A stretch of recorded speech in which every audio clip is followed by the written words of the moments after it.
រឿងស្រីមានសហាយហើយសហាយស្លាប់មាននិទានមួយថាមានបុរសម្នាក់និងស្រីម្នាក់ជាស្មន់អន្ទាក់ក៏ផងគ្នាលួចទៅមករកគ្នាម្ដាយឪពុកពុំដឹងឡើយមានកាលមួយថ្ងៃខ្លែងឆាប់ពស់វែកឆេយវាហាមកជ្រុះពស់លើដំបូលផ្ទះស្រីនោះក្នុងរាត្រីនោះឯងបុរសនោះទៅកាន់ផ្ទះមេស្មន់អន្ទាក់ក៏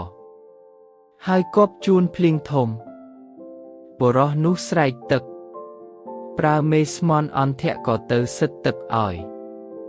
មេស្មន់អន្ទាក់ក៏ពុំទៅសិតទឹកអំពីក្អមយកសៀនទៅត្រងទឹកភ្លៀងនៅរោងស្បូវត្រូវឆ្អឹងពស់វែកនោះទឹកភ្លៀងដូចគេលាងពីពស់ហូរចូលទៅក្នុងសៀនមេស្មន់អន្ទាក់ក៏មិនបានដឹងក៏យកមកឲ្យបុរសនោះផឹកកម្លាំងពីពស់ខ្លាំងបុរសនោះក៏ហល់ផ្ទៃស្លាប់ទៅមេស្មន់អន្ទាក់ក៏បីខ្មោចបុរសនោះយកទៅដាក់នៅកណ្ដាលផ្លូវលុះព្រឹកឡើងឪពុកម្ដាយបុរសស្លាប់នោះដឹងថាកូនបាត់ហើយដើរក្មេកគ្មៀតទៅរកបានឃើញខ្មោចកូននៅកណ្ដាលផ្លូវក៏ភិតភ័យរលះរលាំងទៅប្តឹងចៅក្រមឯចៅក្រមដណ្ដឹងថាកូននោះស្លាប់ដោយមានហេតុឬឥតហេតុម្ដាយឪពុកឆ្លើយថាខ្ញុំពុំឃើញហេតុអ្វីទេចៅក្រមថាបើឥតហេតុដូច្នោះយើងនឹងជំនុំជម្រះឲ្យពុំបានទើបឪពុកម្ដាយប្តឹងចៅក្រមឲ្យនាំខ្លួនឡើងទៅគាល់ព្រះមហាក្សត្រ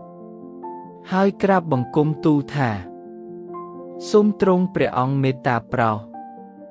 កូនខ្ញុំព្រះបាទនេះស្លាប់នៅកណ្ដាលផ្លូវ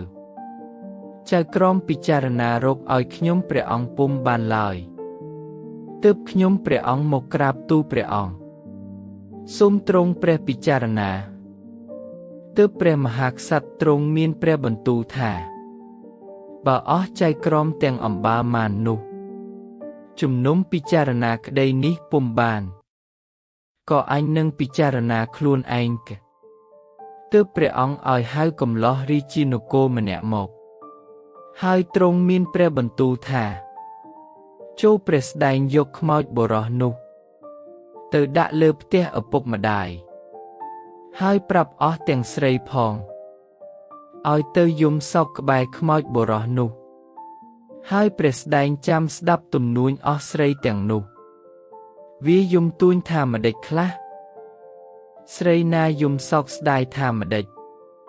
ព្រះស្ដែងកត់ត្រាឈ្មោះអស់ស្រីអំបាលនោះសពគ្រប់យកមកឲ្យអញ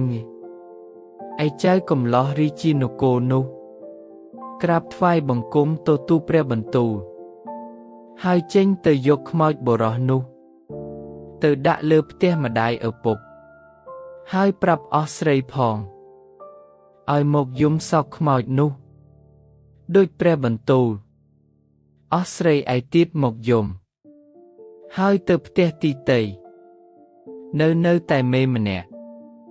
យំសោកអាល័យពុំអស់សេចក្តីពុំទៅផ្ទះ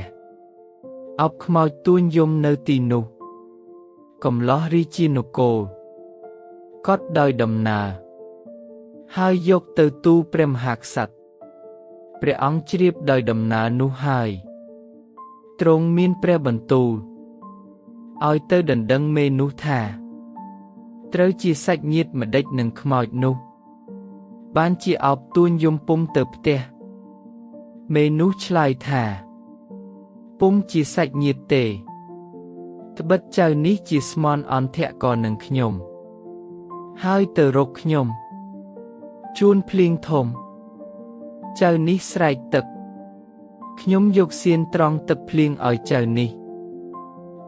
ផឹកហើយស្រាប់តែហល់ផ្ទៃស្លាប់យប់នោះឯងខ្ញុំយកខ្មោចទៅដាក់នៅកណ្ដាលផ្លូវខ្ញុំស្រណោះបុរសនេះឯងទើបខ្ញុំយំកំឡោះរាជានគរក៏នាំពាក្យទាំងនេះទៅក្រាបទូលព្រះមហាក្សត្រព្រះអង្គបានជ្រាបអស់ដំណើរដូច្នោះហើយ ទើបព្រះអង្គឲ្យមកមើលលើដំបូលផ្ទះស្មន់អន្ទៈកនោះហើយឃើញមានឆ្អឹងពស់វែកនៅទីដែលមេស្មន់អន្ទៈក៏ត្រងទឹកភ្លៀងឲ្យបុរសនោះផឹកទើបទ្រង់មានព្រះបន្ទូលថានេះហេតុកម្មបុរាណខ្លួនឯងមកផ្ដល់គឺឯមេស្មន់អន្ទៈក៏នោះពុំធ្វើថ្នាំបំពុលឡើយគឺព្រះអង្គពុំឲ្យឪពុកម្ដាយបុរសស្លាប់នោះនាំមេស្មន់អន្ទៈក៏នោះជាក្ដីឡើយហើយឲ្យមេស្មន់អន្ទៈក៏នោះទៅលំនៅអាត្មាទីតេហោង